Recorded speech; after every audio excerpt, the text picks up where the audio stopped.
sit, turn tap, sit. Good boy. Ruff.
Recording? Okay. I should do the filming guy thing. Fuck it, go live. Do it now. But let's take two, everybody. The history of Headlocks. I'm Mike. Ugh. My name is Michael. Hi, everybody. Oh, Mike, you need sleep. I mean, if I could just go off screen, do what I guess Eris is doing, which everybody, Eris Spiral's here, yay! At this point, the intro is like, I'm just gonna go with it. Yeah. MJ's wondering, we had a fucked up audio issue, so now this is what you get. This is what you get for your. What you see is what you get. Yeah. I keep getting scared because Ari, I don't know if someone on Ari's side, but like you go away for half a second and you come back and the audio goes in and out. I'm like, oh my god! Everybody, so weird. I am not a computer technician. I'm lucky to work an iPad. Yeah, and we're jailers today, so yeah, which could be a good thing or a bad thing, depending on the day. But another episode of History of Headlocks, and we're here to talk about Pride because it is Pride Month. Hey! I'm an ally. Hi, everybody. yes, total ally. I'm the That's B. the correct thing to do, right? I mean, I'm the B in LGBT. Oh. I mean, Technically, yes, both ways. oh god, what did I do? You made a mistake. Thank God it's over here and not okay. Go away.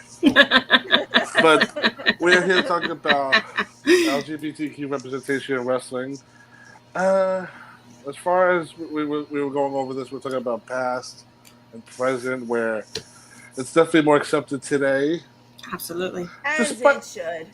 Despite the videos you may see online of people being judgmental, sometimes put foots in their mouths, or I almost just said a name.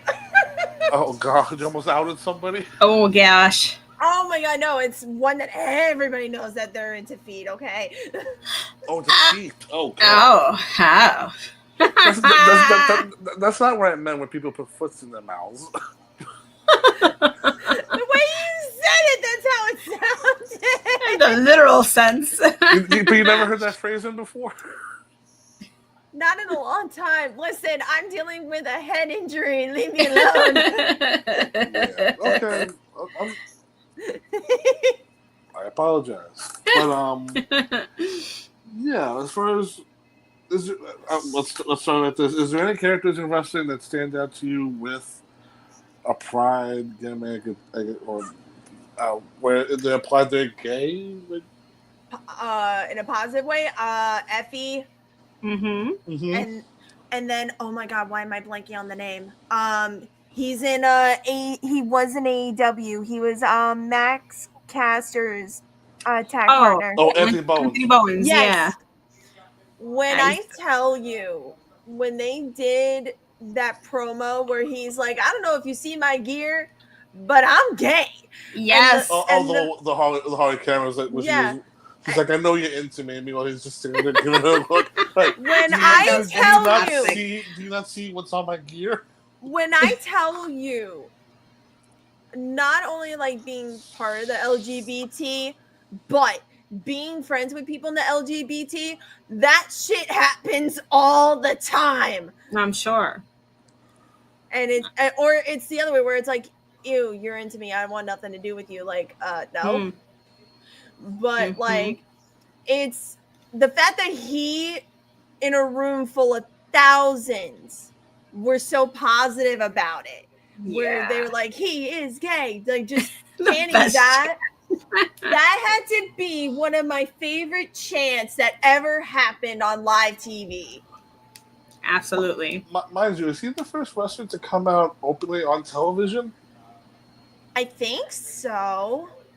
Because I mean, that's a history thing where because we know some wrestlers that I'm googling that. I mean, we definitely never see that in WWE TV because during the Vince, you would never see it. I mean, no, like you would see on gear, like for Sonya Deville, like you would see she have like a pride flag represented on her gear, but like I think Anthony Bones, I might be wrong, but because I can't think, because I think everybody else has who has been on TV that is just.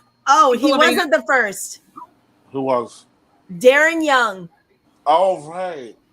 Darren Young was the first professional wrestler to come out as gay on television. He made his announcement on WWE in 2013. So it did happen in WWE. Wow. Yep. You know what? He's considered the first openly gay wrestler. Mm-hmm.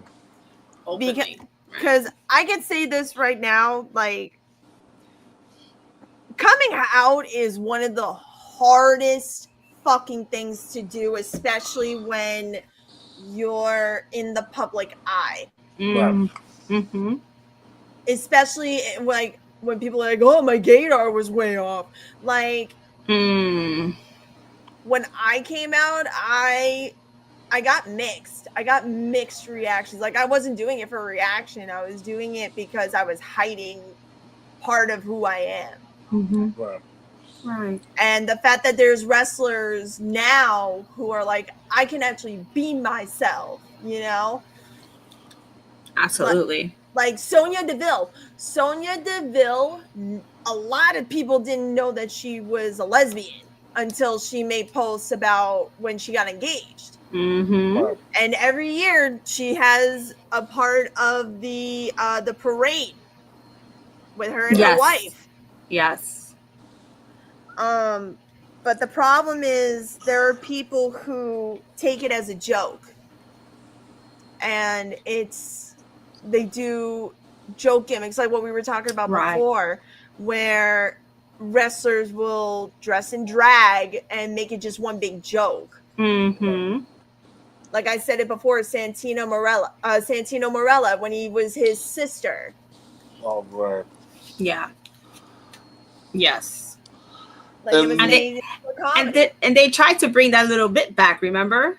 Oh my god! Yeah, for the women's rumble a few years. I think right before. No, just recently. Remember there was that clip where he was looking at himself in the mirror with the wig on.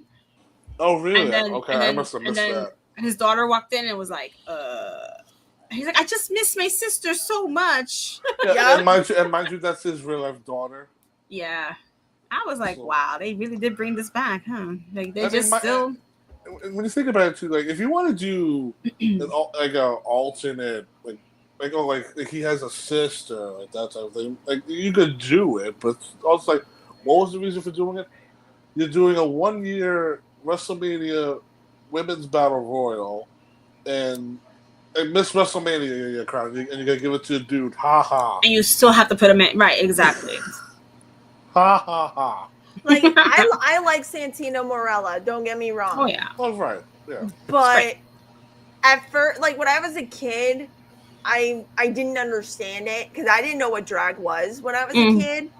But looking back now, I was like, why? Like yeah.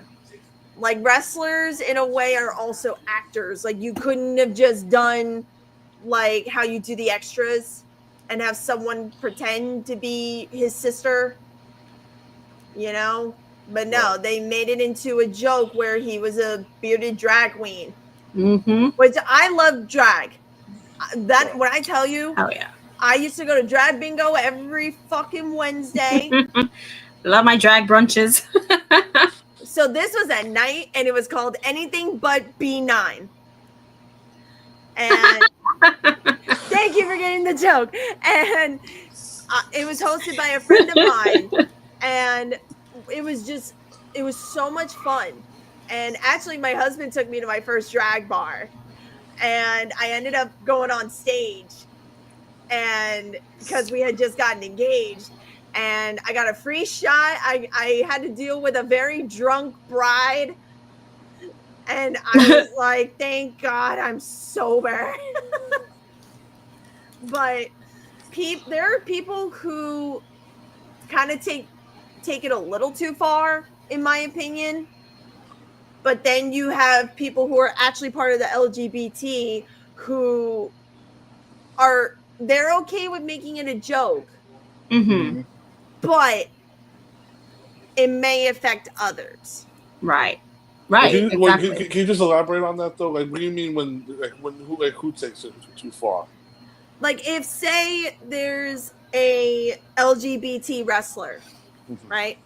And they want to do something controversial that goes around them being gay. And like it's something completely. One name pops in my mind, but go on. But I'm saying like in a way that like it's way over the top, like kind of like, okay, what the fuck are you doing? It could be okay for some people because they get the joke, but then you have other people that they're just like, I'm sorry, what? Excuse me? Right. And find it insulting. Like, LGBT is not a joke. It's not. Exactly. It's literally showing that LGBTQ people deserve the same respect and rights as someone who's straight. At the end of the day, it's the human beings too. Exactly. Like last year when I went to Pride, I actually dealt with protesters for the first time. At Pride. They were literally, there was only 4 of them. And they had like the giant ass picket signs, and they were hanging out outside one of the most popular drag gay bars in Asbury Park. Wow. Saying that you're going to go to hell, you're going to die and stuff like that. Me and my friends, we just rolled down the window and we were like, do you realize that majority of the people who are religious, 9 times out of 10 are hiding in the closet? Absolutely. Absolutely. The ultra conservatives are always hiding something. I don't know. I don't know why, but if I was in that situation, I'd be like, they walk among you too. They're one of you. Just like scare the shit out of them too. You bring that up, and that reminded me of gosh, I mean, I don't, obviously we don't want to out anybody, but I think everybody by now knows about Chris Canyon. Right. You know, when he was in the closet, he was so in the closet that he would portray himself as a homophobe to others. So that can happen. Right. Well, remember, it's such a shame.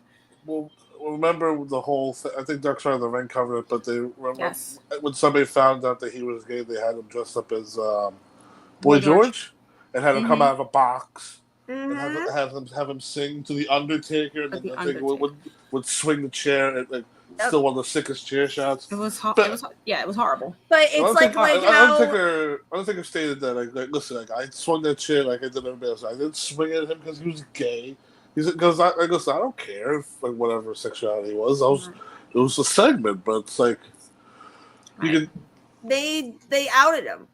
Right. They outed him on national television. That kind of goes to how like they used to say, "Oh, bullies bully other people because they're going through their own thing," and it's like it's similar to that, but people should not be afraid of being who they are. Absolutely. Like I was first bi-curious when I was around 11, 12 years old. And I tried asking my mom questions about it. And she was like, oh, it's just a phase. It'll pass. It's just a phase. Yeah, no, it did not pass. And I'm going deep here. I explored it, and like I'm trying to think of a way to put it. When I met my husband, I was so scared to tell him. And because that was when I was like, I'm not bi-curious, I'm bisexual. Right. And I was so scared to tell him because of what he would think. Because we never talked really about LGBT. And he was like, I know. I was like, what do you mean you know? and he's like, I just know. And he's always been accepting of it. And then I came out publicly 2021, I think. 2020 or 2021. But the first thing I did was I told my mom.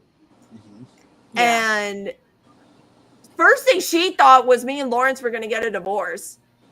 And I was like, no, that doesn't change a thing. Right. And then my dad found out. And that was where shit went down. Oh, shit. Called me every name under the sun. And so sorry. It's okay. We're okay now. We're okay. Good.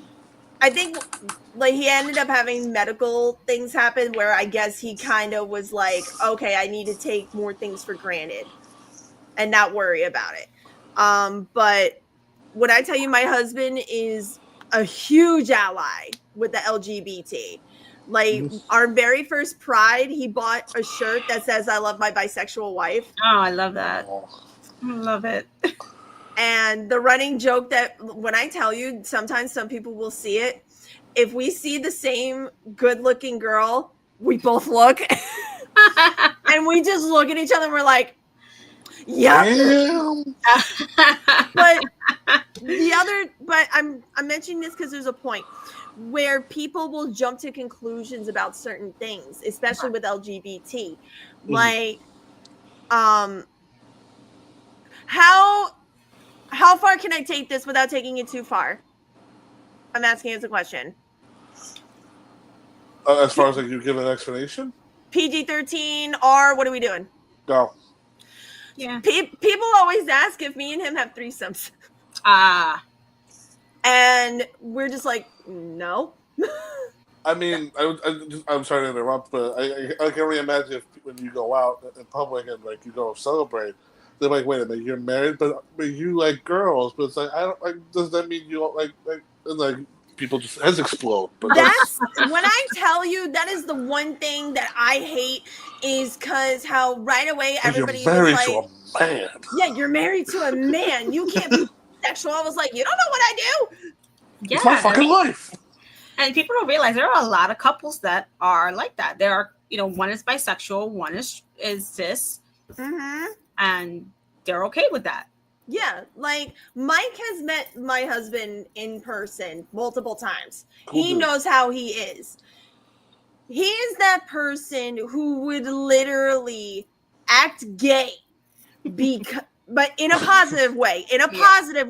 Right. So to kind of add a background thing because of that, I had a friend in college and he was visiting me, and this friend was getting bullied for being gay.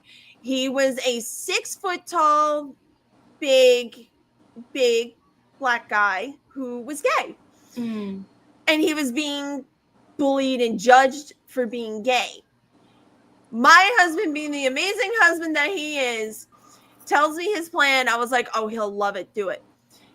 And he sees that he's upset. And he's like, hey, baby. Kisses him on the cheek. He goes, come on, we're going to lunch. Starts walking down the hall holding his hand. Oh, man. And I'm just so proud. Yeah, that's awesome. You know, you could count on him if you're ever in a situation where that's happening to you. Oh, yeah. No like matter what. If he sees anybody, even me, if he sees anybody being disrespectful about the LGBT or being disrespectful to someone who is gay, bi, don't matter. If he sees that, he's stepping right in. Awesome. And that's the thing with wrestling is people automatically judge. No matter what you do, you could be straight, you could be gay, you could be trans, you are judged no matter what the fuck you do. Right. No matter what you regardless. do. Regardless. Like, I know people... People can judge you for the way you take a shit. Yep, they judge you for the way you look. They judge you for the way you work. They judge you automatically by personality, but yet they don't know you. Mm-hmm. I'm sorry to interrupt you, but I just saw like physically, like, what? People judge you for shitting? like your body was like, wait a minute. I mean, have you not seen how weird these fans are? They are freaking creeps.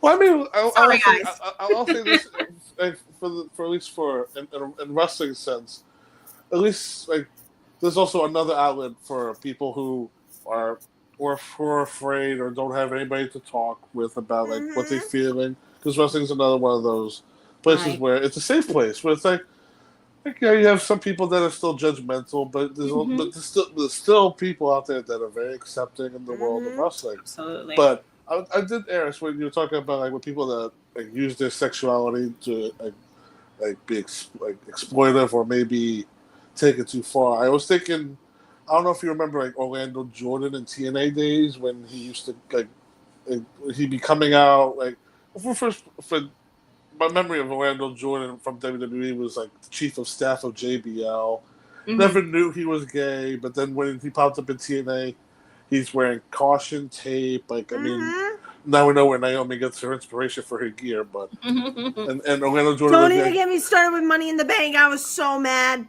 Okay, I was so mad. Anyway, Orlando Jordan would take whipped cream, like pour it all over himself. Oh my God, yes. Right. Like over sexualizing it. Exactly. Right. Exactly. And apparently before he got fired in WWE, they were gonna do a new character with him where, like on commentary, like to be like, oh, he goes out to these nightclubs, so, like it's like a code word for gay bars. Mm-hmm. So, it's a gay bar. Mm-hmm. Right. These nightclubs. Listen, when I tell you gay bars are the most safest bars to fucking go to. Absolutely, 100%. I won't go to any other bars. If I'm going out with friends to a bar, I'll be like, is it a gay bar? If it's not, I'm not drinking. Yeah, they are very safe, especially for women. They're super safe. But like, the other thing that gets me with wrestling wise, I've seen people who won't wrestle their opponent because their opponent is part of the LGBT. Right. That's nonsense. That's nonsense. Oh, they don't care. They don't care. Like I've seen people where they're like, either kick them off the show or I'm not going.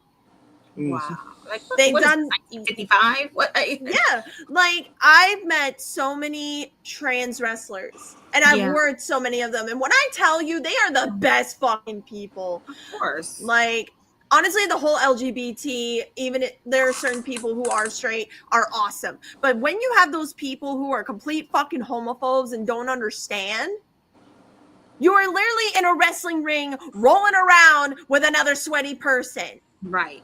Half naked. Exactly. Like, you're not, like, what's going to happen? You're scared you're going to get a fucking chubby? Is that the problem? I like it.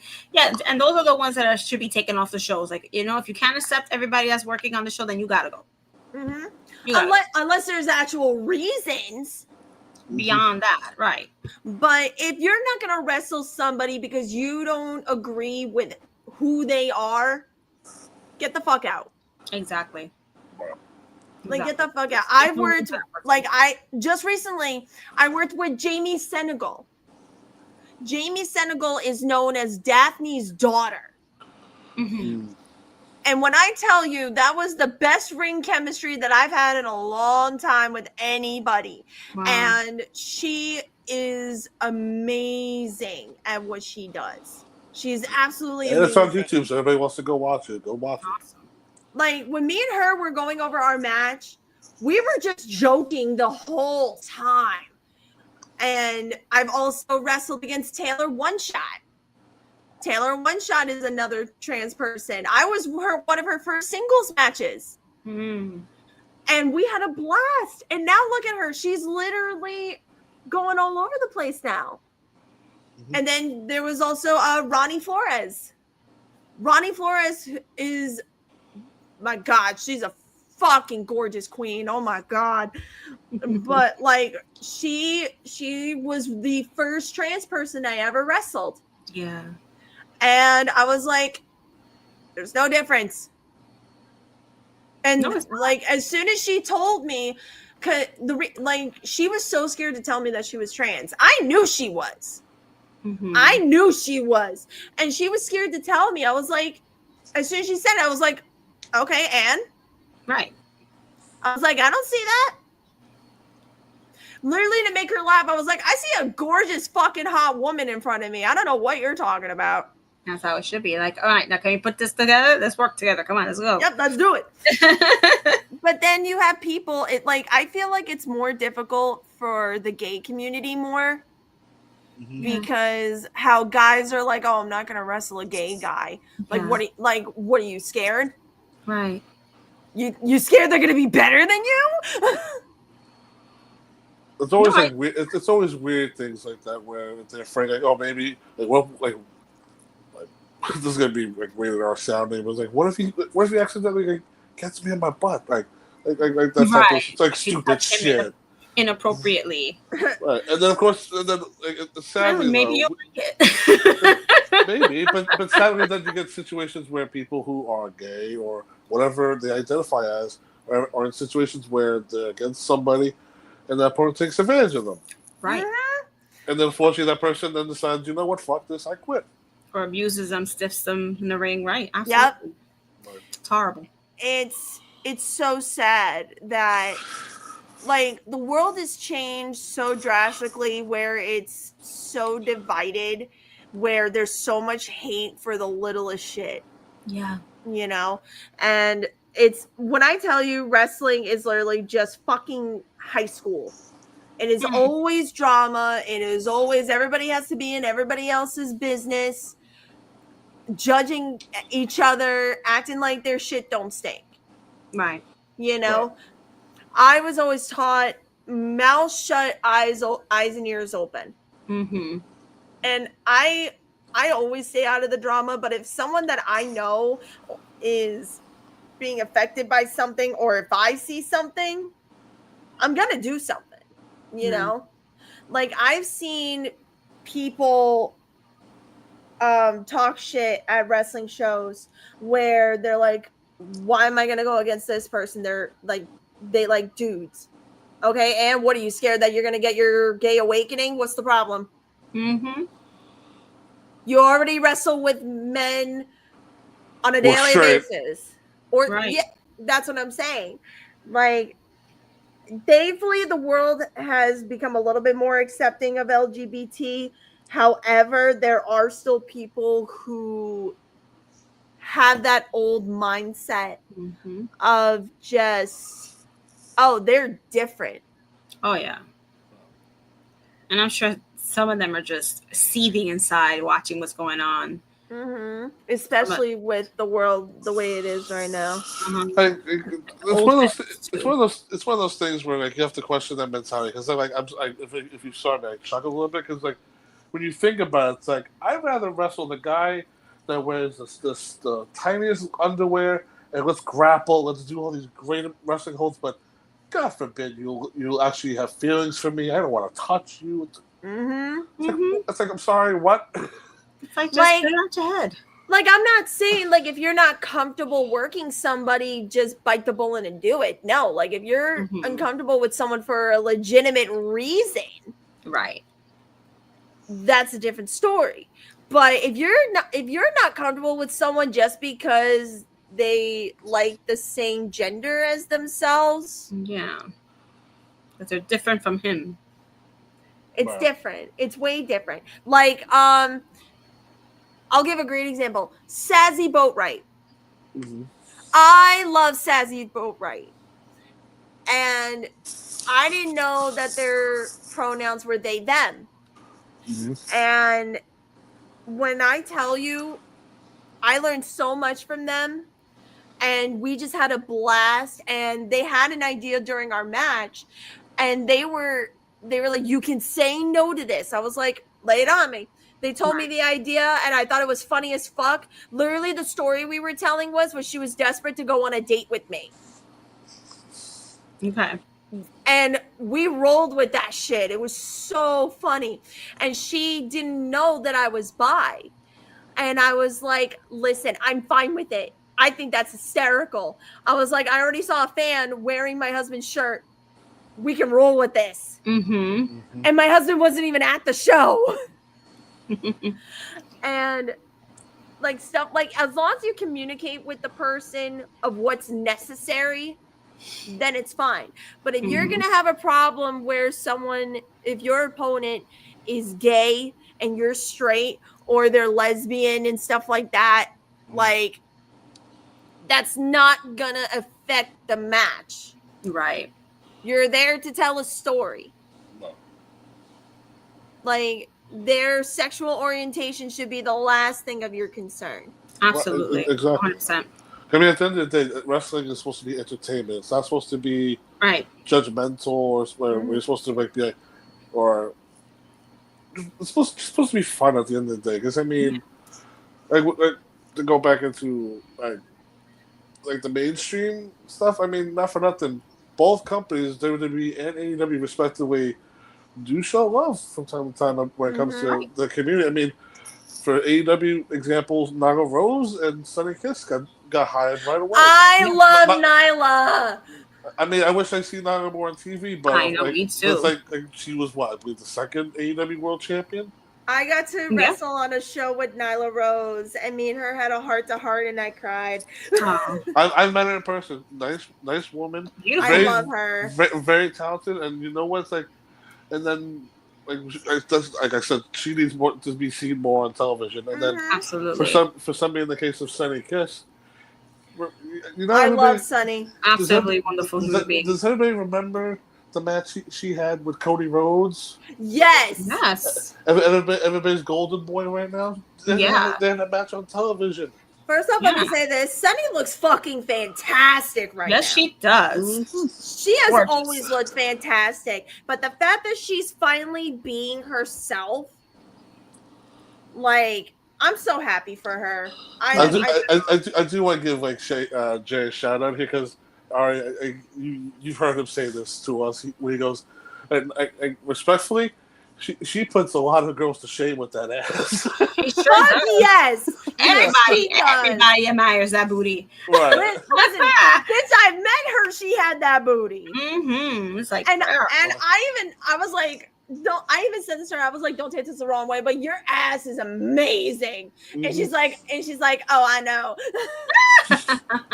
But like, she's a big example. And then you have Nyla Rose, and then you have, like I said before, Sonya Deville.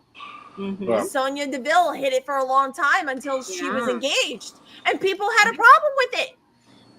It's. I don't understand. Like, for example, I noticed this week, Fightful Select, right? They're posting every day or every few days a wrestler during Pride Month, and they had to turn off their comments. They always do. Every year, they always do. Yeah. Okay, here's another example. Ready? Because people can't get off their keyboards. People are disgusting. Yeah. Oh no, I'm gonna say something with the indie scene. Ready? So GTS. Yes, I'm back. Anyway, so we ended up all meeting up at Pride, and it wasn't even planned, right? We went to Pride, and everybody knows Grim Vlogs. Everybody knows that he has the actual wrestling channel, and then he has the Grim Experience, which is a vlog. He vlogged at Pride, and the comments were fucking disgusting. What happened, Mikey? audio again. Audio. Duh. Mike, you're muted. Wait. There Yeah. you go. There you go. I'm sorry. Hey. I am so sorry. So, You're good. But now we know. Just continue where you left off. Because I paused the recording for. You're good. So Grim posted a vlog of all of us at Pride, and we were having a great time. Oh yeah, I saw you got a kiss. Oh, Vince kisses me every time he sees me. It's like our greeting. But anyway, so the comments were just fucking disgusting. Like, they were like, oh, his daughter looks uncomfortable. His new girlfriend looks uncomfortable. No. First off, one, Amy, she wanted to go. It was her first ever Pride. Amy is Grimm's daughter. She wanted to go, and we kept checking on her the entire time. Mm-hmm. And if she had said she was uncomfortable, we were going to lighten up. And she kept saying, I'm fine. This is funny. And then same thing with Katie. Katie is Grimm's new girlfriend. She was fine. Everybody was fine. But yet the comments were like, oh, they look so uncomfortable. Grimm, you got kissed by Vince. That's cheating. Okay, but yet I kissed 3 people that day. And my husband was fine with it. Right. Because I'm not cheating on him. People are just so intolerant of certain things, the things that they shouldn't be. Mm-hmm. Like, it's none of your business. Mm-hmm. Like Vince, I call him my favorite bear because he falls into the bear community. Yeah. And the first time he kissed me was at Pride. And right away, he's like, I'm so sorry. You okay? I was like, I'm fine. I was just shocked. And he looks at my husband and he's like, I'm so sorry. He goes, you're gay. It's fine. He's like, I know you didn't mean it in a sexual way. It's fine. And then Lacey's also bi. And then Vex goes by he. I learned that day. Mm-hmm. I didn't know Vex goes by he. I didn't know that. Right. By the way, Ari, I'm sending you a picture of what Mr. Vince Series looks like. Oh yeah, he's definitely a bear. I love my bear. He's adorable. I love my bear so much. When I tell you, fans took it out of proportion the first time he shared the photo of me and him kissing. People thought I was cheating on Lawrence with him. Wow. I was like, no. Like, he literally said it in the shoot interviews. He's like, I'm a gay man. Right. Yeah. And it's like, but also you wouldn't know unless he would say it. Exactly. Yeah. Appearances can be deceiving with everybody. You really can't judge based on looks. Exactly. Like, I mean, look at Anthony in AEW when he came out and he got that big he is gay chant. Yeah. People who automatically judge LGBT wouldn't have known that he was gay until he said it. Yeah. You know, or like Sonya Deville. Sonya Deville is fucking gorgeous. Yeah. Okay. And all the dudes want to go for her, but she's married to a woman who's just as gorgeous. Oh my God, they're beautiful. Yeah. I saw her last year in Philly walking around with a tiara and the sash that said Mrs. Deville. Mm-hmm. It was awesome. If I remember correct, I think the way when Sonya got outed before she came out, I think it was like there's a photo of her kissing Seth Rollins' ex, like the Zoe girl that had she had like a racial tattoo found like she was wearing something like a swastika. It was something like that where it was like politically incorrect, but it was like one of those things. But as far as like we talk about like characters, I mean like Anthony Ball was like he came out, but it's also not like that's not like his character. No, like, I mean he does have the pride of wrestling, which I absolutely love that he uses that. Right, which is one of those things where thank God it's like one of his things and not like a TK deal. Yeah, because he's just like, okay, I'm a wrestler who happens to be gay, but I'm a wrestler first and foremost. So yeah, I mean, like there's people who will take advantage of the LGBT.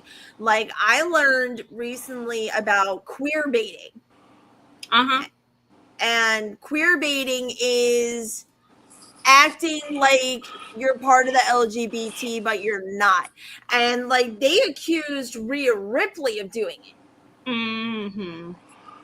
And it's like I get what she's doing, but at the same time she's acting like herself. She's not being the heel character, you know. I think people just get a little too excited when she starts bending these women for pinfalls, and they're like, "Oh my god, I never seen a woman bend like that in my life." Listen, if she bent me like a fucking pretzel, I could die a happy woman. I paid homage to her. I paid homage to her in my match against Jamie Senegal. I did that fucking pin and gave 2 fucks about it. Listen, I love Rhea, but if my back goes, I'm dead. I'm not moving. I ain't getting up. Listen, you would die a happy man. That's right. With a big Joker smile as I die slowly. I go out a happy man. But I mean, how can we have this conversation too without talking about the one character where it's like when past the 2000s, you would never think this character did any of these things. Goldust. Oh yeah. Absolutely. I mean, do we remember early Goldust days where? Oh my god! With the blonde wig. I love me some Goldust, and what I love the most about it is that I'm sure when he was approached by Vince and everybody about the character, that they wanted him to make it, a total mockery, but he used it to be a psychological character. Yes, he used it. He did it in a way that wasn't going to be disrespectful. Yes, because he talks about the phone call to this day where Vince said like really like an androgynous character, and then Dustin had to be like, okay, let me go to the dictionary. What the fuck does androgynous mean? Androgynous meant right. But then but imagine painting the son of Dusty Rhodes, the American Dream gold, and I mean, he's like, ooh. And Dusty didn't want him doing all this bullshit. Yep, Goldust and Stardust. Goldust and Stardust. Yeah. Right. Even Cody did it. Cody fucking did it. And now look at him. Right, but it was never like Stardust was never like having a gay like tendencies. I saw times where he would be a little flamboyant. He was flamboyant. He was flamboyant. Was it the hissing? No, it was just him. No, the hissing was legendary. No, there were times where he acted flamboyant. He did. I mean, true. I mean, the outfits will be. Let's be fair too. The outfits alone, come on! It was a full bodysuit, which drag queens wear those type of bodysuits, by the way. Yeah, cat suits. They were literally in drag. And it's crazy because to this day, Dustin still wears that kind of gear, even though he's not doing that character anymore. It's just become his staple. Mm-hmm. But like I said, I go back to 96. You see Goldust kissing Ahmed Johnson for CPR, and this big black man gets touching on his pets. Like, hold on. Like, you know what gets me? Like, talking about the past era? Wow. People had more issues with people being gay than having an issue with on live TV having bra and panties matches. And let's not forget the big promo that Lita and Edge did. Yeah. Nobody had a problem with that. Exactly. I mean, can we also address the fact that you had Jerry Lawler saying the word fag on national television and get away with it? It got a big cheer for it. Yeah. He's like, when I'm done with you, Goldust, you're gonna be running around like a flaming fag. Like, okay, can we calm down? And let's not forget the lesbians, the two chicks with the name bar, like, no first or last name, just the lesbians. The lesbians, right? And then they get killed by 2 big Samoans. Exactly. For fun. And not even that. How they had oh my god, why am I blanking on the name? This is how much my head hurts. I'm blanking. He was like the pimp gimmick, and he had all the hoes. The Godfather, Godfather. yes. Are we gonna forget that he was technically the gimmick was a pimp? Yeah, there was so much that they did back then, but the one controversy was a supposed gay wrestler. Like, it's insane. Oh, timer. Did we lose Mike again? You're You're on muted. mute, boo-boo. There you go. I had to fix my mic because I don't know what's going on with it. Timer went off. Yeah, the timer went off, boo-boo. Oh, keep going. All right, cool. No, because But yeah. I would definitely want to talk about the one thing that I think everybody in the world of wrestling knows about, and that's the Billy and Chuck wedding. Oh gosh, the Billy and Chuck wedding. My God. Where they advertised it where two men will get married live on national television, and mind you, it's the ass man Billy Gunn and the dude from WCW. I mean, just that name alone, right? The ass man. I mean, you have Rico as well, but it's also like the whole thing was the big setup for Eric Bischoff. Where to this day, where I will say, as a kid that didn't know anything about makeup or prosthetics. His mic went out. Yeah. Mike, your mic went out. He can't hear us. Wait, hold on. Oh no, he's still talking. Yeah, he can't hear us. There we go. There we go. We hear you.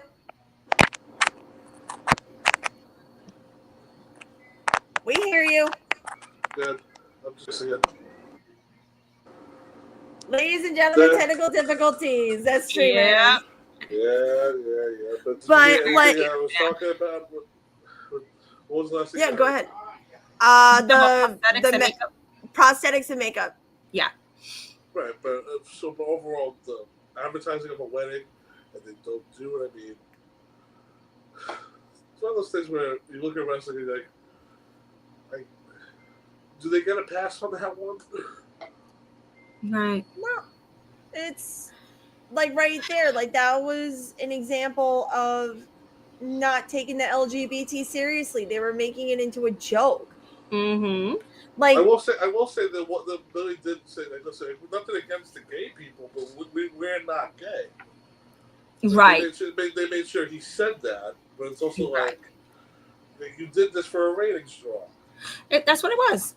Yeah, but the other problem is people have. I actually had this discussion at my job the other day, where people feel that the best way to get attention is to piss people off. Because it leaves them wanting more. However, that can actually hurt the brand. Absolutely. You know, like you could think that you're doing something right, but it's not. You're not only disrespecting people that are LGBT, you're disrespecting people in general. You know, like it's baffling to me, but like I said before, wrestling has come a long way from how it used to be.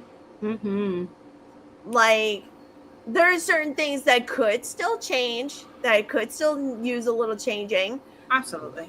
But it's going to change as time goes on. Yeah. You know, like there's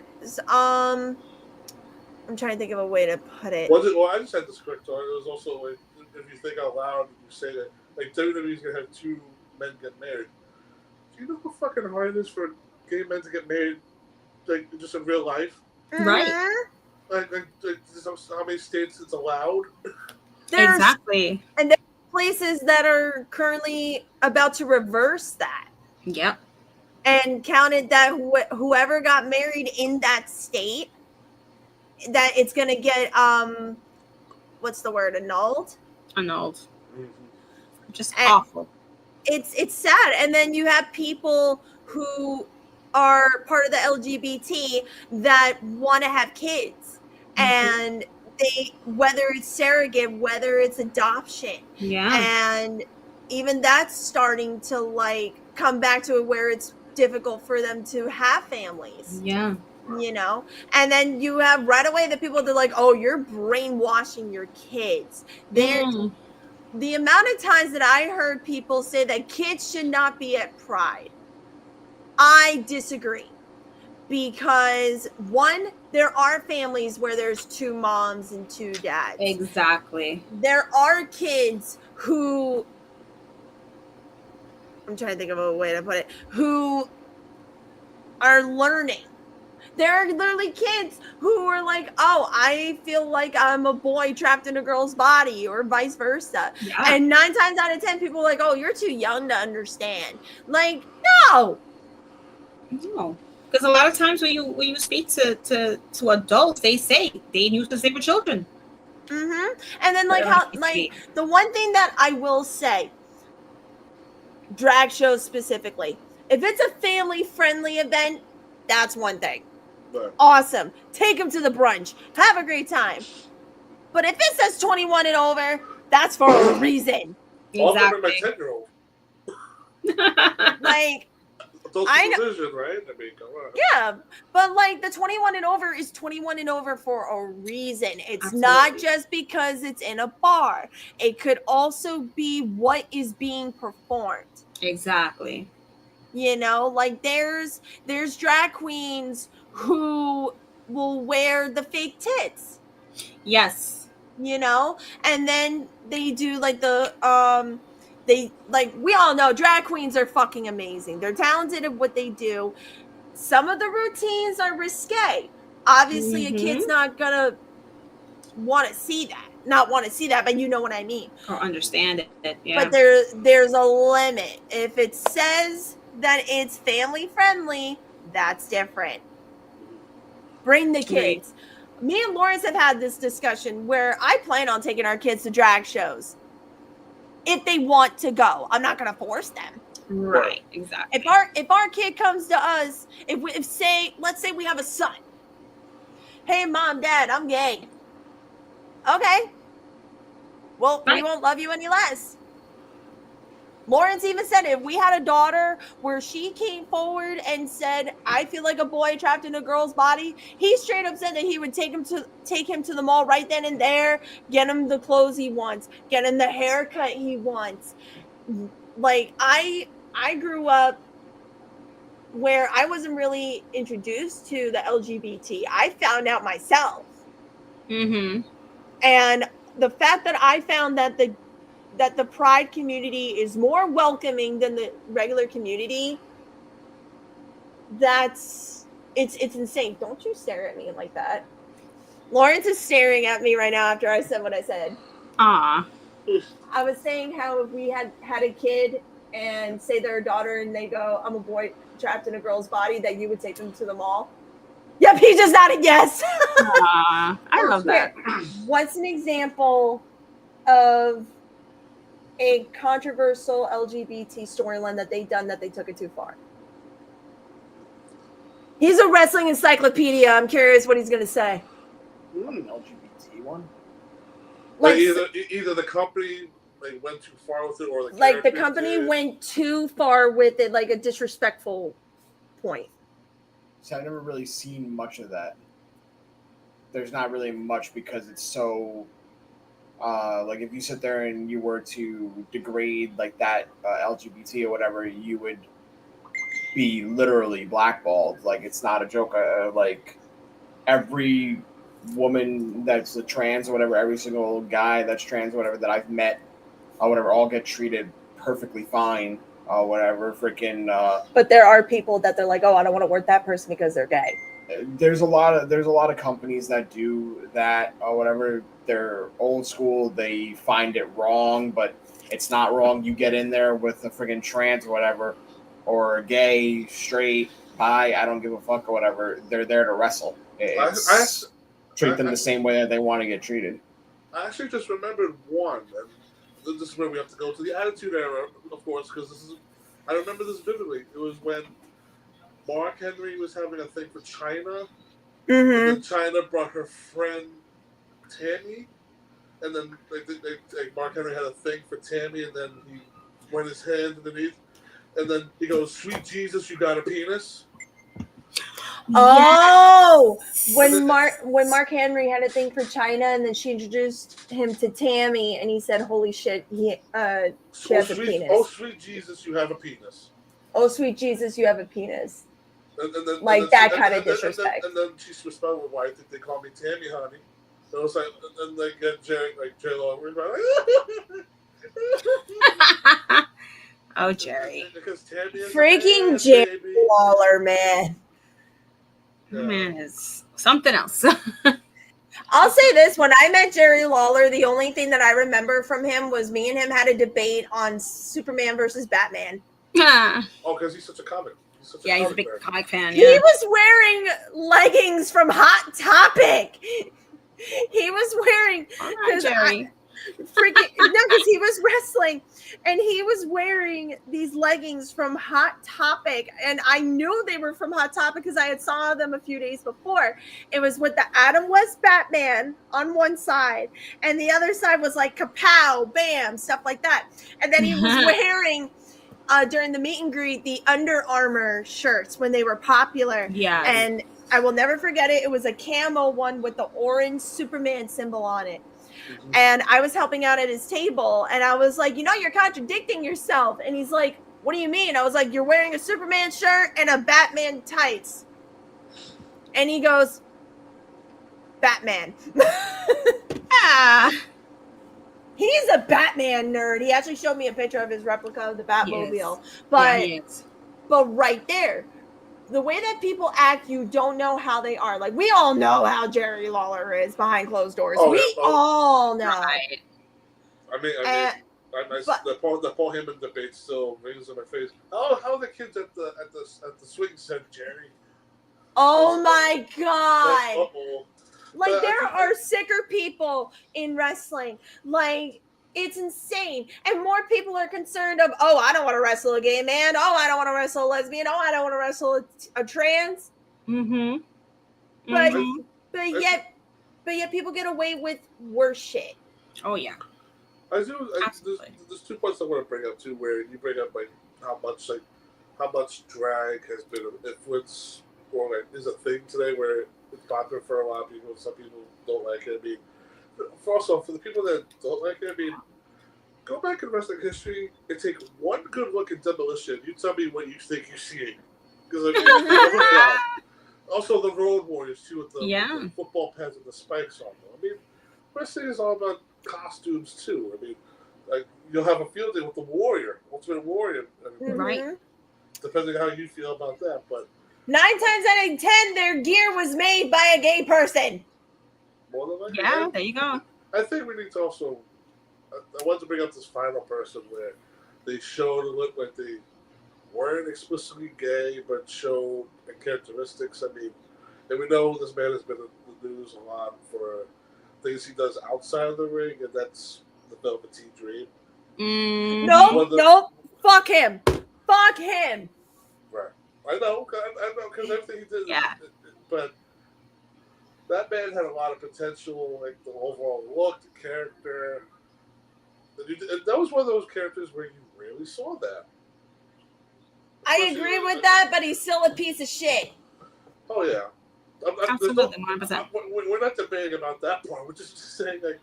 But no, that's a great example of, like, he used who he was for the gimmick. And he had no problem showing that he was flamboyant. He had no problem whatsoever. And, like, even, like, Nyla Rose. Nyla Rose straight up was like, I'm a trans woman. Yeah. And unfortunately, she got pulled into the whole Olympics drama. Right. And then how there were certain cities that wouldn't let her wrestle because she was trans. Yes. And it's like, they're there for wrestling for 15 minutes. Not even. Exactly. Not even. Like, it's insane. Yeah. It's insulting. Like, you don't see me going around being like, oh, I'm married to a man, but I make out with women. Oh, that's my gimmick. Right. Yeah. Don't be the Lavins. No, it's true. It's true. Like, my gimmick is being me. My gimmick is being myself. I've had to tweak it a few times, but I tweaked it in a way that works for me. Mm-hmm. And I don't give a fuck what anybody says. You like Mike can attest to this. The amount of times I've been compared to Rhea Ripley. Right. But she's copied me 3 fucking times. Swear to God, she copied my makeup when she went into Judgment Day. I did that makeup look about a month or 2 before. And then she copied my gear when she was in Saudi Arabia. They said they called you mommy yet. She won't acknowledge me. But that's besides the point. It's like you don't see me like during Pride. I love Pride Month. But in reality, Pride Month is all year. Pride is all year. But the reason why I feel like Pride should be more respected because Pride is done because it's fighting for equal rights, just like the women fought for equal rights. Yep. Just like how fucking segregation was taken down. Civil rights, right? Civil rights. And it's like people in the LGBT fight for the same rights that a straight person has. Yep. Right? Straight people didn't have to fight for the right to get married or fight to have families or fight for just anything. And that's not me bashing straight people. That's not. I'm not, but it's like the fact that people have to hide who they are just so they don't get ridiculed is bullshit. Absolutely. And wrestling, when I tell you, you are watched like a hawk in wrestling. Mm-hmm. You are watched like a fucking hawk. Mm-hmm. One wrong move, you're done. Right. Big example, like we said, Velveteen Dream. Mm-hmm. And there's a lot of indie wrestlers that I could fucking say that had it all. They had it fucking all. And then they got caught. Yeah. Forever. We'd be here forever. Mm-hmm. And it's insane. Yeah. And people are more concerned about someone's sexuality than people who are completely disgusting and have broken laws, who have put other people in danger. But people will just brush that shit under the rug. Right. Like, it's insane. I would rather work an LGBTQ wrestler than someone who has done very inappropriate things to other people. Absolutely. Any fucking day. 100%. And the sad thing is, it's very, very, very dangerous the things that people do. But yeah, 100%. Yeah, and we could be here forever. We have to wind down. Yeah, sorry, I got heated. No, but it's true. Yeah, but don't worry. It is so true. Just before we go into this weekend wrestling, I just want to close with this question: is that as far as how far as wrestling has gone, where now we're seeing like Pride shows and all that other stuff, what would be the next big step? I mean, because I know, excluding outside stuff, where unfortunately it's a lot of people out of a lot of people's controls of politics. Aside from the politics stuff, what could be like the next step in wrestling? As far as I think there should be some sort of pay-per-view. Some sort of pay-per-view, whether it's AEW, whether it's WWE, where they highlight LGBTQ workers. And what they could also do, right? They could do fundraising. Like whether it's for no hate or whether it's for like any and all LGBTQ fundraising. Make it a fundraising pay-per-view, like how they do Connor's Cure. Right. You know, like I feel like they're like it doesn't have to be Pride. Like obviously everybody knows June is Pride Month. I feel like the LGBTQ people should not be pushed to the back and should not be pushed to the middle of the show where there's commercials running and no one's going to see it. Right. I think there should be just like they've already done it where it's an all women's pay-per-view. They've done it where it's an all death match pay-per-view. Why not do a Pride one? Yeah. And I can see AEW taking that step.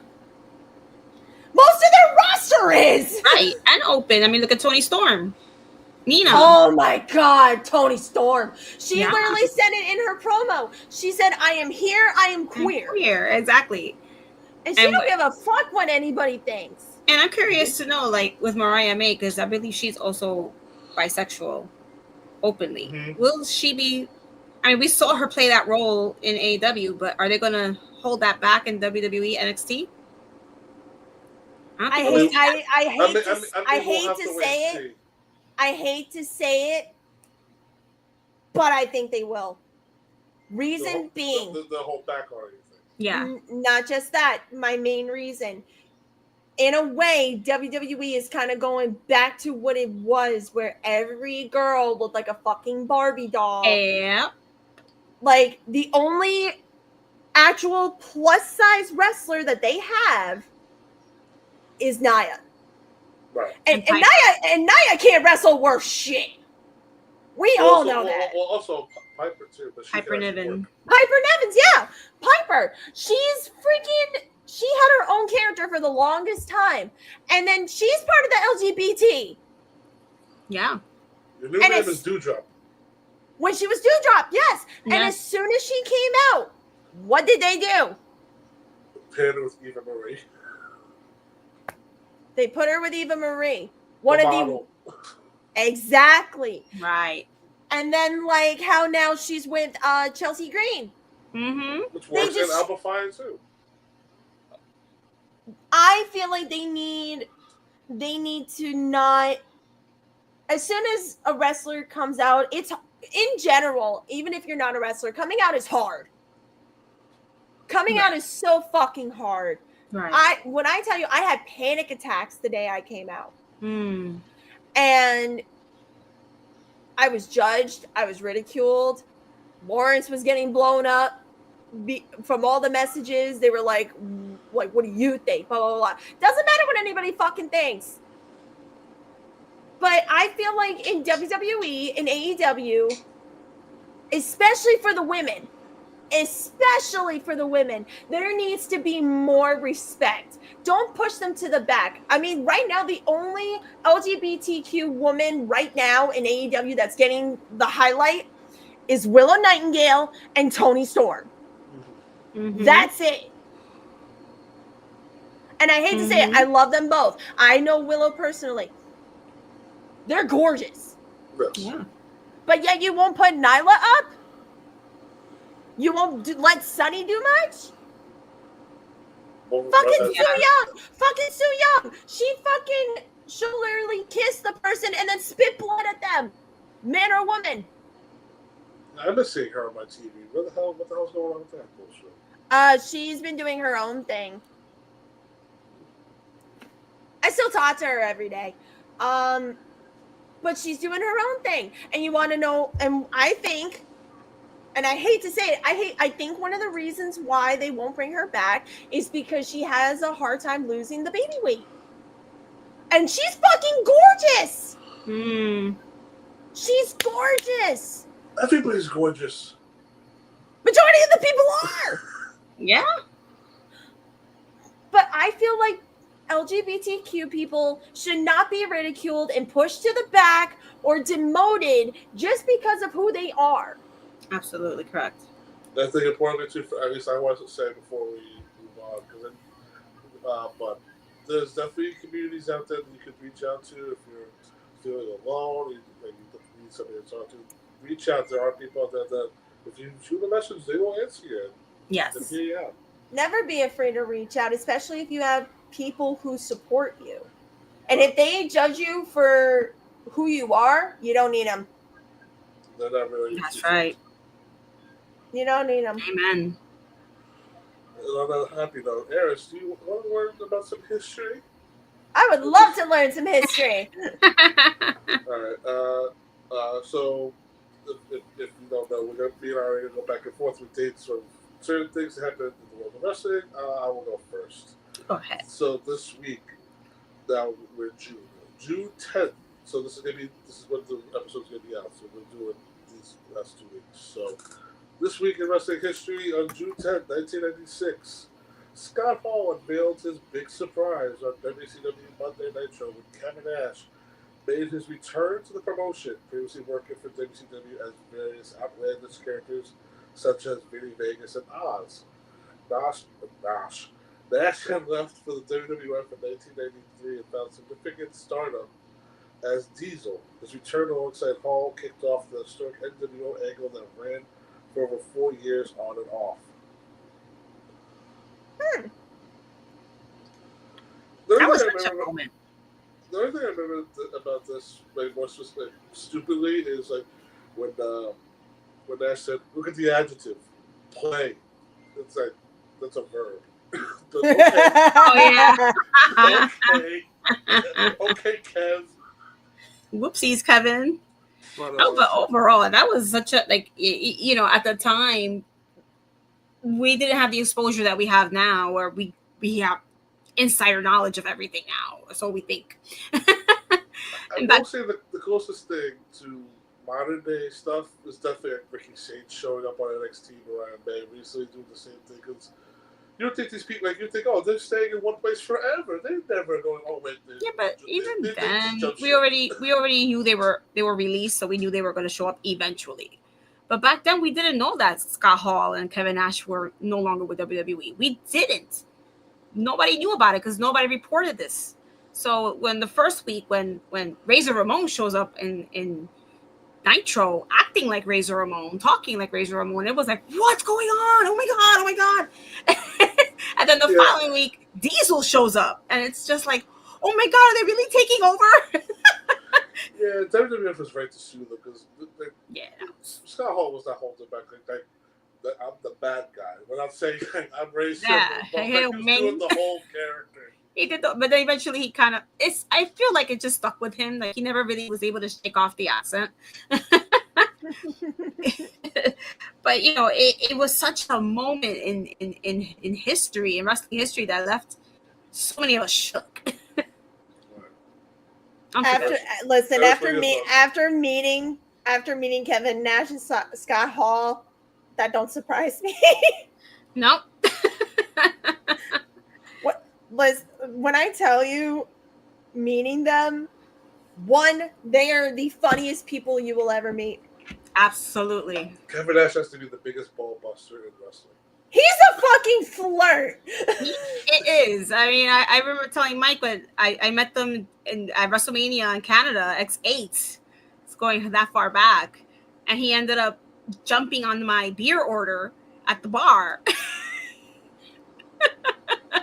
And we were like, oh my god. Big sexy. So I was working Kaiju Big Battle, and the event after was supposed to be like this big superstar meet and greet show, and Kevin Nash and Scott Hall were there, and and Kaiju's going on. I was known as a Salbino. I was ringside, so I was the one getting the crowd going, putting back up the buildings and stuff like that. And my friend is laughing, and I was like, what's so funny? He goes, Kevin Nash has been staring at your ass this entire time. So then I was like, wait, what? Because I didn't know that they were there. And he's like, look behind me by the wall. And I look, and there's Scott watching, and all you see is Kevin. He sees I'm looking, he looks up like, oh, what's that? And I caught him so many times. And then Scott ends up coming up to me after. He goes, I need to apologize about Kevin. Hey, yo. And he wanted to buy me a drink. And I was like, I'm sorry, I don't drink. And he goes, how about we get you a soda? I was like, okay. Yeah, no, they were very nice. Oh yeah, they were awesome. Super sweet. They were awesome. But Yeah. that history highlight, that does not shock me. Look at the adjective. Like, it's a verb. It's a verb. It's just like, don't be corrected, but you just. The funny thing is, like, as soon as he says it, as soon as it leaves his lips, you just look at his face like, Damn it. this is a very smart man. He knew better. Extremely. All right, take the next one. All right. So on June 10th, 2002, Stone Cold Steve Austin walked out of WWE just hours before Raw was due to go live from Atlanta, Georgia. On the show, he was booked to face and lose to Brock Lesnar for the first time ever. Austin was enraged that WWE would give away such a potentially historic match on Raw, and this capped many months of frustration with his booking and the company and his physical condition. Austin would not appear for WWE again until February 2003. The famous phrase, took his ball and went home. Went home. Yep. Yeah. I'm trying to find one. Because I want to join this. I want to find one. You want to send her the list? Send her the list. I'm looking. Wait, what's today's date? The 8th. On this. We're on June 10th right now. Oh, you're on June 10th? I'm going to do... It's getting warm in here. I'm going to do June 4th. Well, while you look for that, why you want to participate, all right, what was you... Like Stone Cold, the face of the company, walks out. Why? Because he doesn't want to lose to the rookie. I mean... It's not so much that he didn't want to lose to him. He wanted it to be on a bigger platform. It was a King of the Ring qualifying match, right? Right. That they were advertising, or not advertising, but like there was a graphic made like they cut like tonight on Monday Night Raw, Stone Cold versus Brock. But like, yeah. To think that they wanted to do it as a throwaway. And it's just weird because how many times did he not wrestle The Rock or Triple H on Raw? Right? Those are made matches that should have been pay-per-view matches, but he did it. And now suddenly it was like, with Brock, it felt like different for him. Right. I'm not sure. Honestly, maybe it could have been, like I said, he just had so many frustrations with the company at that point. He was already pretty beat up, and that could have just been that one little catalyst that was like, I said I'm done. And he probably didn't really mean to walk away because of it, but it just set him off to that point where I gotta go. Injuries, he said he was drinking. Tired, pain, you know? I got one. All right. All right. You ready? Yeah. June 28th, 1998. Mankind's infamous Hell in a Cell bumps King of the Ring. Already well-regarded McFoley as Mankind launched his star into the stratosphere with his performance at the King of the Ring in 1998, mainly due to a pair of massive bumps during a Hell in a Cell match against The Undertaker. Yeah, that was wild. Everybody knows that bump. And also remember the smile with the tooth that went up out his nostril. God, that was even watching that episode of Dark Side of the Ring, seeing it all kind of come back, you're like, Jesus Christ, what were they thinking? I will say though, I like Dark Side of the Ring, but like, do we really need to cover that? Like, it was really no. We know the story already. We remember it clearly. I gotta be honest, I never watched Dark Side of the Ring because I've heard nothing but negativity about it. And yeah, it's just really, to me, it's such a tragic series because that's really what they focus on, like those sad. Well, I get what they're doing. They're showing that wrestling isn't all sunshine and rainbows. Right. I mean, they do run into a pattern of like Superstar had stardom. Then he wasn't in the spotlight. Then he did drugs. Then he did alcohol. Yep. Either he's dead or he's doing like they just did. I know they just did the one on Daphne. Yes. Yeah, that one. I thought the Daphne story is so sad too. Go back and like when I tell you, also that episode of Muhammad Hassan.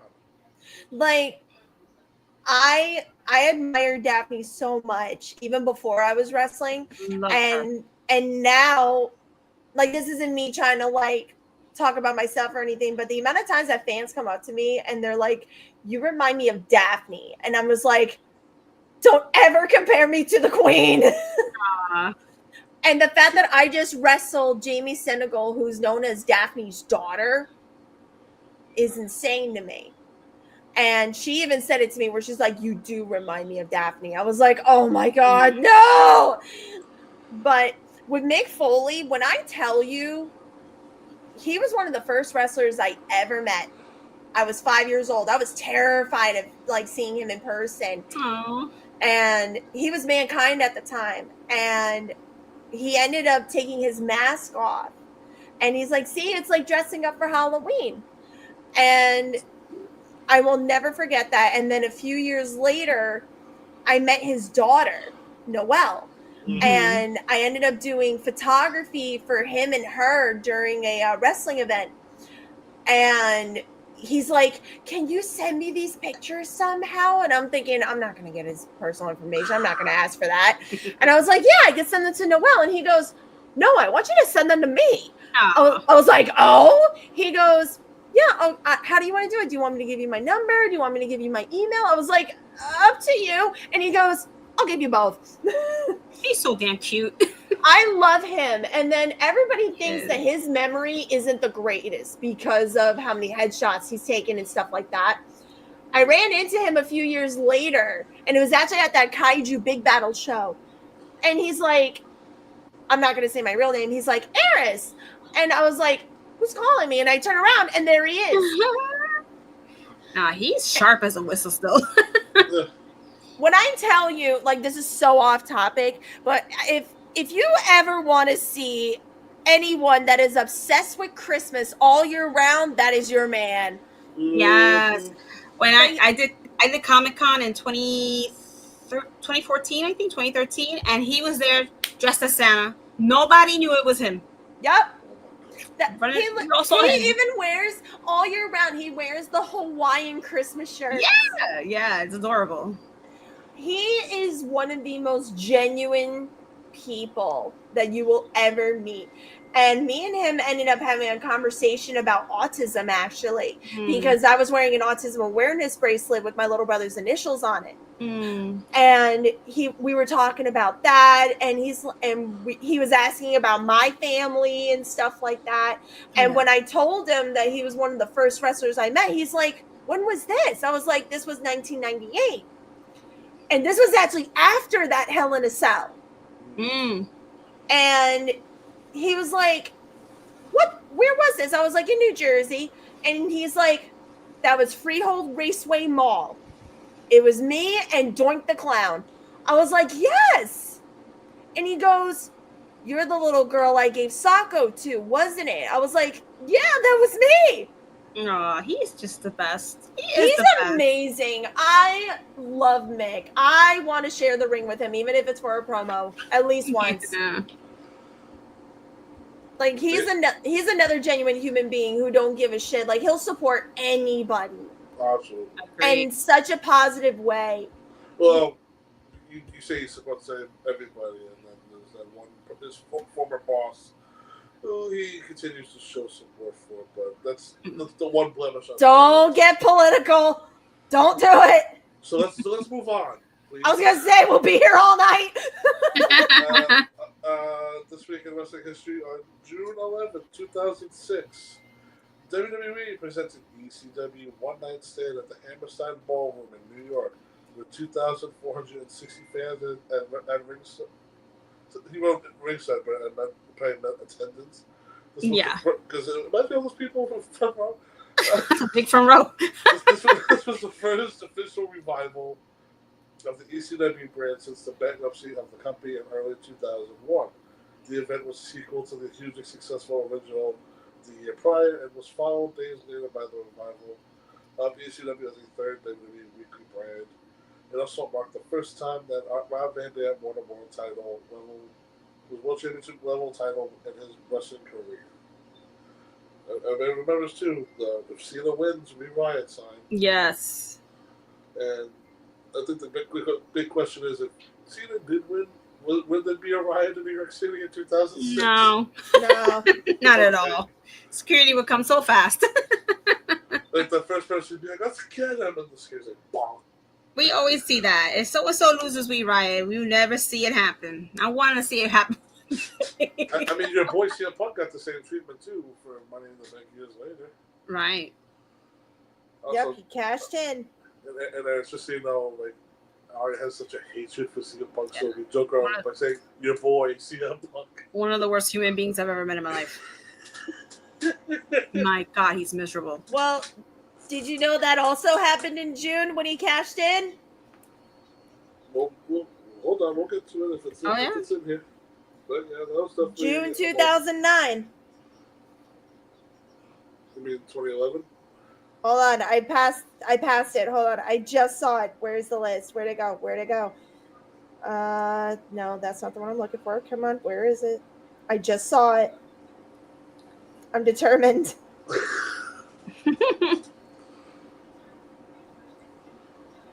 Load, damn it. CM Punk cashes in on Edge, WWE Raw, June 30th, 2008. That one, yeah, I remember that one. June 30th, 2008 edition of Monday Night Raw. CM Punk cashed in his Money in the Bank privileges for the first time, defeating Edge and winning the World Heavyweight Championship. I will leave it at that. Because I think Ari has a positive note. I usually say this. Okay. Ooh, I got one. I got a different one. It's because we were talking about Scott Hall and Kevin Nash before. The Outsiders power bomb on Bischoff. Oh. WCW Nitro, June 16th, 1996.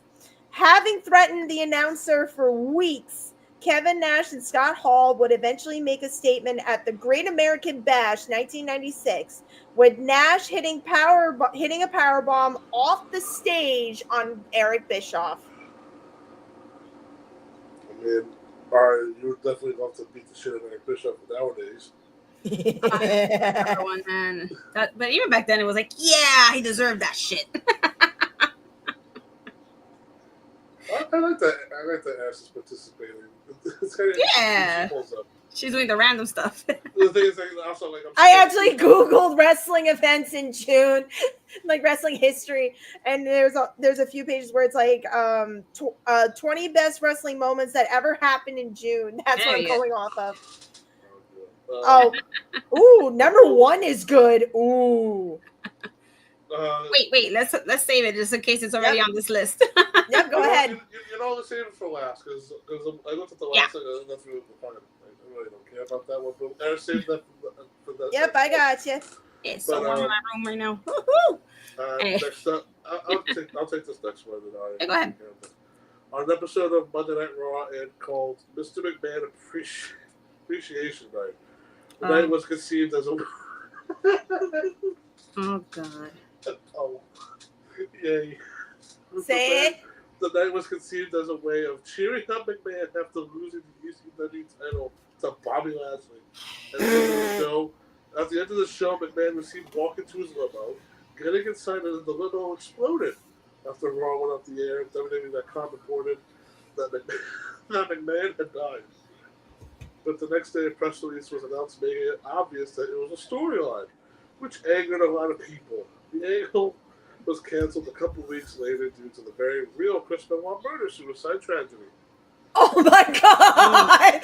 No! Gosh. I know I shouldn't be laughing, but God damn! That's not number one, right? This is the one where... No! This is the one. Isn't this the one where Paul London was standing in that line of people and he started smiling and laughing and everybody, and then he got let go or something after that? Here's the funny thing is that he kept standing there smiling. They did that 3 times and they didn't tell him to knock it off. He just kept smiling every time. He just couldn't help it. That's just who he was, man. And the thing is, like, I remember people saying, like, did Paul London break the bomb? Like, why is he smiling? Yeah, he got into deep shit over that. They could have ran with that. Yeah. They could have Paul London ran. killed the owner of the company. The secret behind closed doors, all rights would have went to him. Oh my God, hilarious. I will say, watching that live and just him putting the foot in the limo, and then it's just a quick boom. I was like, what the hell? That was so stupid. You know what? It was one of those Like- things too. Was like commentating was dead quiet. Nobody said a word, and then the copyright thing comes up and show's over. I'm like, wait a minute, no, you don't go off the air. The man just blew up. That is not the way to go off the air. For more information, go to WWE.com. Oh my god, when they used to make everybody go to the site. Oh, yep. My god. That damn website. Oh my god. That and when they were promoting the restaurant in New York City. I miss that place. Oh my god, I went to that place once. We had the lunchbox for years. All right, I take love the that next one. so much. All right, June 12, 2005, WWE presented the iconic ECW One Night Stand. Wait, am I reading it? Oh, yeah. Yeah. Oh, yeah, sorry. I didn't realize it was like another ECW. Yeah, related. it's weird because like we did the Interesting. year after. Yeah, okay. Go backwards at this date.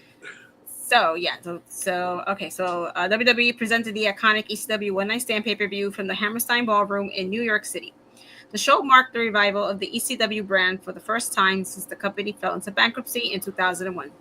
The show was produced as a faithful ECW down to the size of the ring, graphics, camera angles, and even the usage of Enter Sandman by Metallica as the entrance music for the Sandman's iconic entrance. That sounded very repetitive. Anyway, the show was a huge critical success and eventually led to the revival of the brand 12 months later as a weekly show. In the main event of the show, the Dudley Boys, in their last match before leaving WWE, donned their tie-dye gear and one last time to defeat Tommy Dreamer and the Sandman. I mean, the Sandman entrance that night. Mm-hmm. I always say they should have just left it as a one-night stand special and not made it a brand because they didn't know what the hell they were doing with it. There's any memories of the first ECW One Night Stand? I'm gonna be straightforward. No. Oh, this was one of those shows you missed as a kid? I more grew up with WWF. Okay, fair enough. I was not allowed to watch ECW because of all the blood. That makes sense. Not for nothing too. When I used to ask my parents, like, can we please buy the show? Because, like, of course, I'm a wrestling fan. I don't know what the fuck ECW is, but apparently Chris Benoit anywhere have a match on the show, and I want to see it. Oh my So, god, I thought it was something funny to say for another June one. So we must buy. I go to the show, and then the Sandman entrance happens. He's whacking off his cane and aiming at JBL's face. And then Kurt Angle had the worst retort to "You suck dick chance," where he said, "Mother taught me how." It's like, so you know how to do it? Poor Kurt. I have a random one that I could say, but it's not the one that I was gonna say. But I know everybody's happy about this. Ready? Right. And I'm gonna word this my own way. But okay. June 1st, 2025, R-Truth was announced that he was released from the WWE. Then 6 days later, 6 days, he made a surprise return and attacked John Cena on June 7, 2025. Up, it's Ron Killings now. Yep, now Killings returning as Ron Killings. When I tell y'all, I'm thinking that they had this plan from the start. You're saying no. I don't know. Oh. But if it was a case where because of the fan uproar that they brought him back, that's amazing. I mean, the fans were going crazy on the internet, though. Guys, Triple H is not a good liar. He was, oh my God, he was like, Well, no, because enjoy the show. You know what people thought? People thought that he was getting June 1st confused with April 1st. But then you had, that's why I was like, wait a minute, what if this was planned? But then The Miz posted a post about R-Truth. Then JD did, and I was like, I was talking to my friend, and I was like, I think this is legit. Yeah. And then his website crashed. His own website crashed. Mm-hmm. I mean, if you're Carlito and you're thinking, what the fuck's my contract? What about me? Yeah, and then Carlito got released. And then Sarah Logan announced her retirement. Right. And I was like, oh shit, I think this is legit. And then I missed most of the pay-per-view last night because of my booking. My friend texted me, he goes, I just cried at the end. I was like, oh God, what happened? And I'm thinking like something happened with CM Punk, because I'm sorry, Ari, my friend is a very big CM Punk fan. That's okay. And I'm thinking something happened to Punk. I'm thinking he won the Money in the Bank. He got injured again. But no, and then I open my Instagram and the first thing I see is R-Truth spearing John Cena, beating him up, and I was like, wait a minute, I see it skin tone. I was like, there ain't no way. Yeah, the same thing. I saw the legs and I'm like, who's this? Wait a minute. So I'm excited, and plus them releasing him was a huge mistake. Huge fucking mistake. Yeah, like give him the legend contract already. Come on, exactly. He's been part of this since what, like 15? 90s. Like I think it was 17 years. I mean, he was there in the 90s. I remember him in the 90s in WWE. Like, jeez. Listen, my favorite thing will ever be Little Jimmy. Little Jimmy. Little Jimmy. But no, like, it just didn't make any sense. People used to go to his meetings and just take pictures of an empty chair. They say, I took a picture of Little Jimmy. Yes! It just, to me, didn't make any sense, because it's like he's been used, even though he may not be a main eventer, but he was like that was that comic relief that everybody needed. That side character. It's not even that. He made it nostalgic in a way. But like, he was just like a supporting character for some of these major, like the Judgment Day storyline. He was in the middle of that. You know, now everything was Cena. Like he was always featured, even just recently with Solo and Jacob. And oh my God, Jeff and he Cobb. broke them. Yes, and he's like always been that one little supporting character that's always there to, like you said, bring a little levity to the storyline. But he was always there. Like, you can't miss him. So it reminded me of how whenever they would like back in the day when they would announce the specialty matches and he wasn't a part of it, and he comes down and does the promo for it, and they're like, you're not even in the match. Yes. I'm not. My bad. See y'all later. We gotta move on. All right. Are you guys doing more of the history ones? Still got more. In 2011, TNA's anniversary took place at the Impact Zone in Orlando, Florida. The show was Mr. Anderson surprisingly defeating Sting to win the TNA World Heavyweight title. I mean, okay, fine. This one, 2014. I'm just gonna run through them. WWE announced the release of a dozen performers, including two, Drew McIntyre and Jinder Mahal, who would return to the company and win world titles in future years. One of them should have won the title. The other one had no right to win that title at all. Can you figure it out who? Yeah, I think I know who. Listen, I love Drew McIntyre. Yes. I love that man. Oh yeah. When I tell you, he is another person that is just a genuine human being. Yes. He used to steal my snacks. Swear to God, because I would bring snacks to shows because we never knew how long we were going to be there. And he would steal my beef jerky snacks.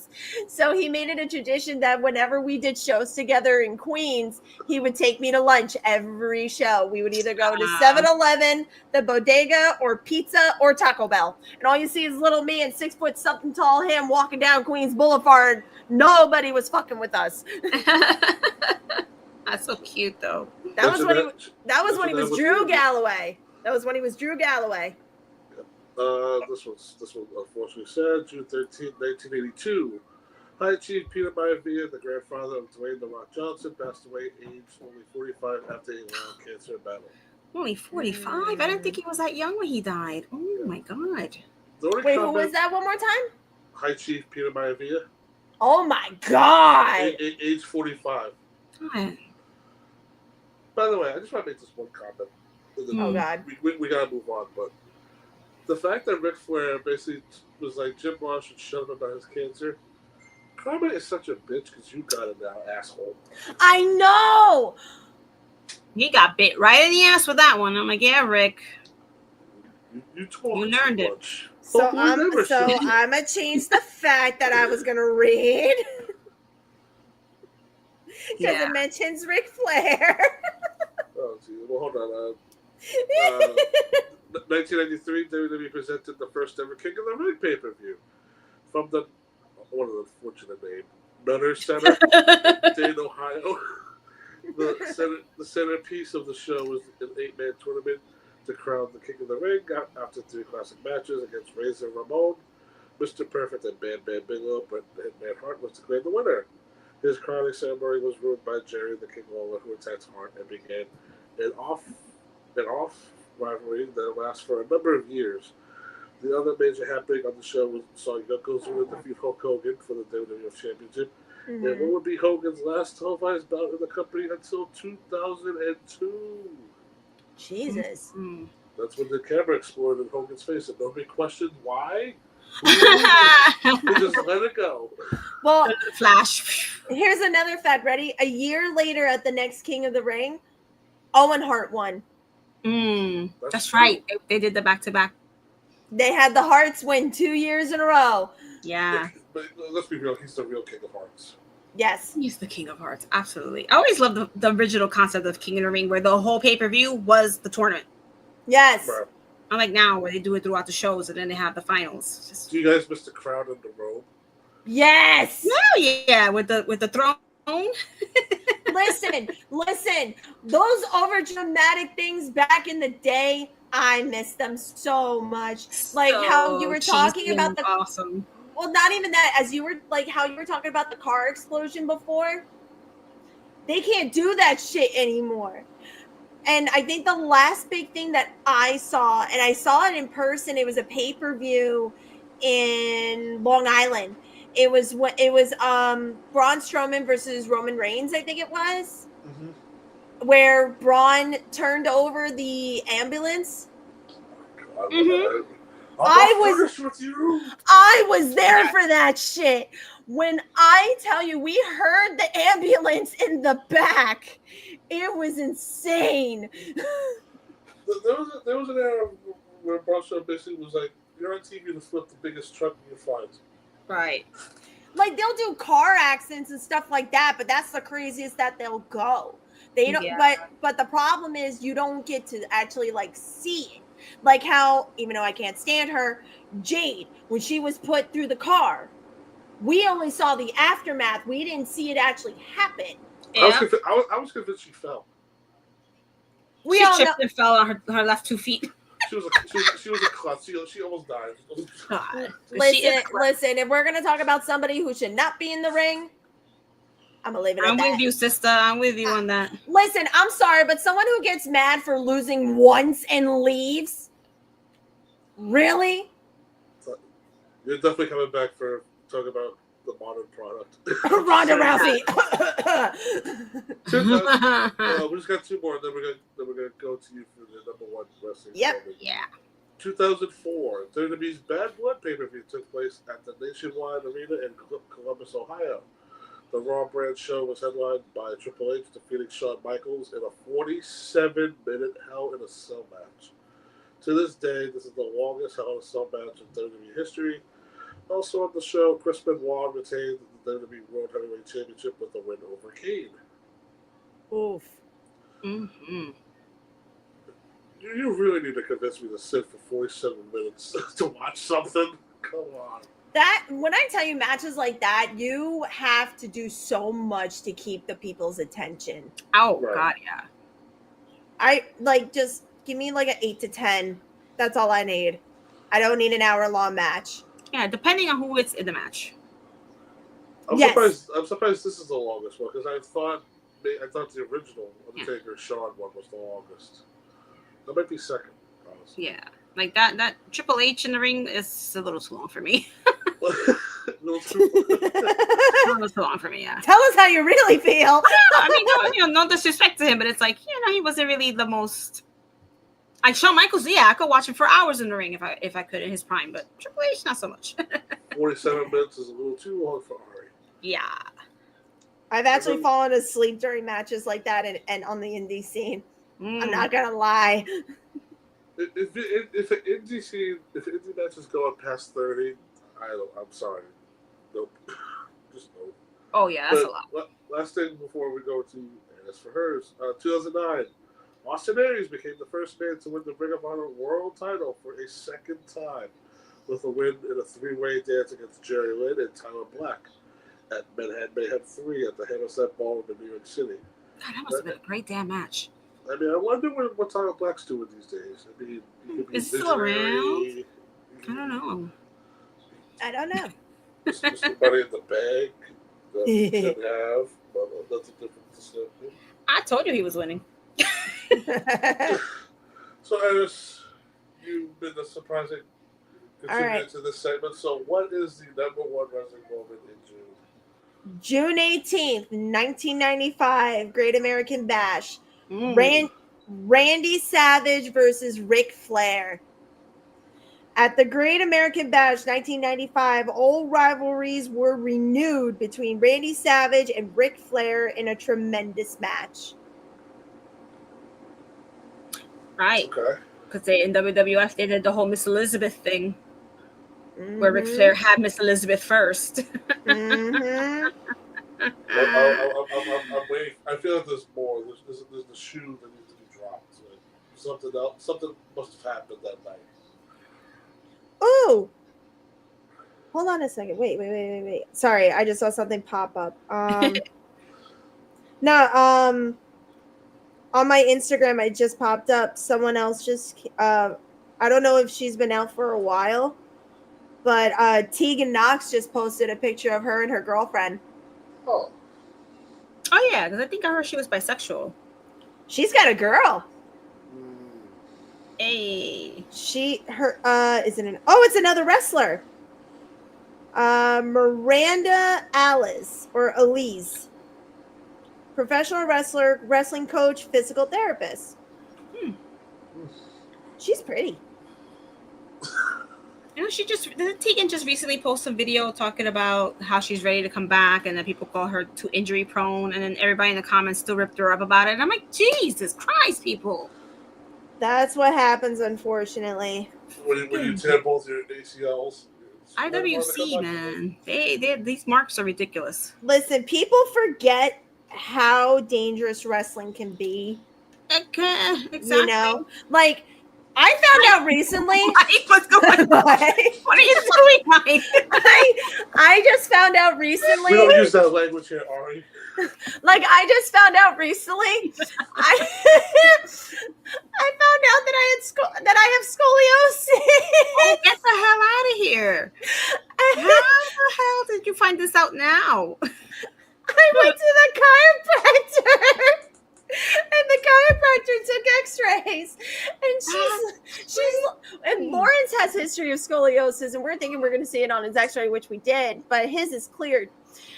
And she's like, "Did you know that you have scoliosis?" I was like, "Wait, what?"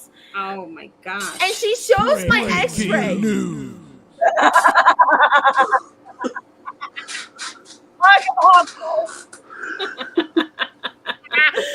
So she pulls up my back X-ray. My lower back looks like a question mark. That's crazy. I was like, oh, okay. And then I tell my mom that apparently I have scoliosis. She's like, I don't understand how. It doesn't run in the family. My dad from the other room goes, yeah, it is. I had it. Oh, damn. I was like, oh, that would have been nice to know. And all I'm thinking in my head is I was like, damn, I'm taking way too many bumps. Yeah. That's wild. But that's find out as an adult.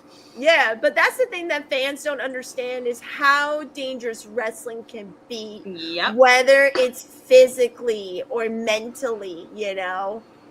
Like, you have all these crazy fans who are, like, there are fans that I adore, and they're great people. Oh, yeah. But then you have the fans who are complete and utter weirdos. Like, look what happened to fucking Roxana Perez. Mm-hmm. And then the same person tried doing the same thing to Dom. Yeah, I saw those tweets. That was crazy. No, and then people were fucking resharing the post because everybody's like, what happened to Roxana? Blah, blah, blah, because it wasn't really known. And then I saw one dude literally post the exact same thing with her address. I was like, no, are you stupid? They don't learn. Fans are fucking insane, you know? And I mean, like, look at Sonya Deville. Yep. What happened to her? It happened to Liv Morgan. Not to live. Fans are crazy.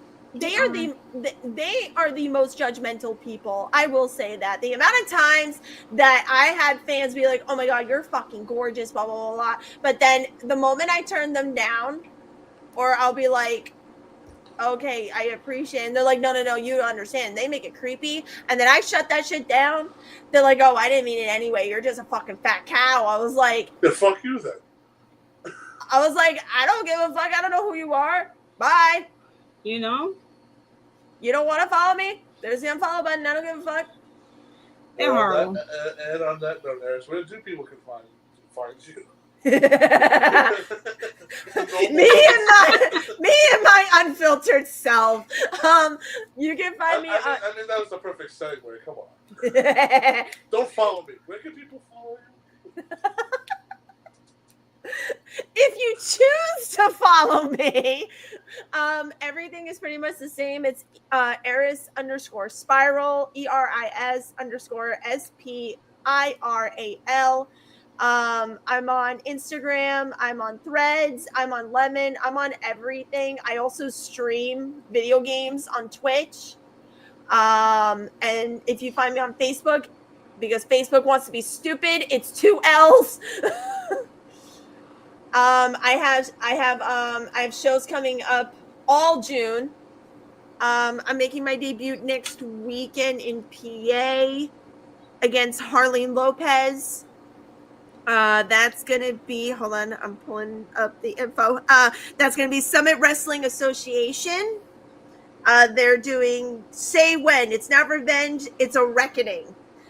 And then June 21st, LTW in Burlington. It's a fundraiser for the Burlington Fire Department, where I get to beat up my husband. And then, oh wait, I know there's one more. August 8th, I have a death match. Location to be, you have to find out through the promoter. It's a secret location. Yeah, just keep an eye out on my socials for upcoming matches. All right. And also buy my merch on Pro Wrestling Tees. Awesome. We're gonna. How about we make a deal? We give you one of our shirts to wear for one of these events. Enough said. Done. Awesome. Gotcha. Perfect. And if you want to follow Soul shit, Eris, Eris is a lot, everybody. But History of Headlocks. So if you want to follow us, comment, like, subscribe. We're at Wrestle Media. Yep.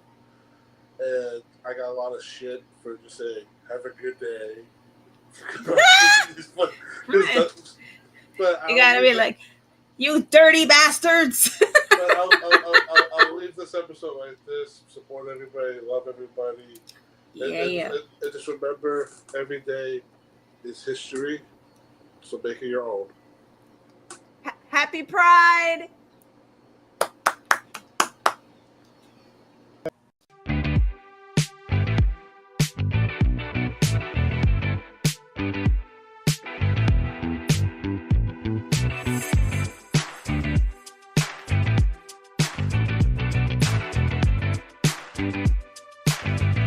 Sit, turn, type, sit.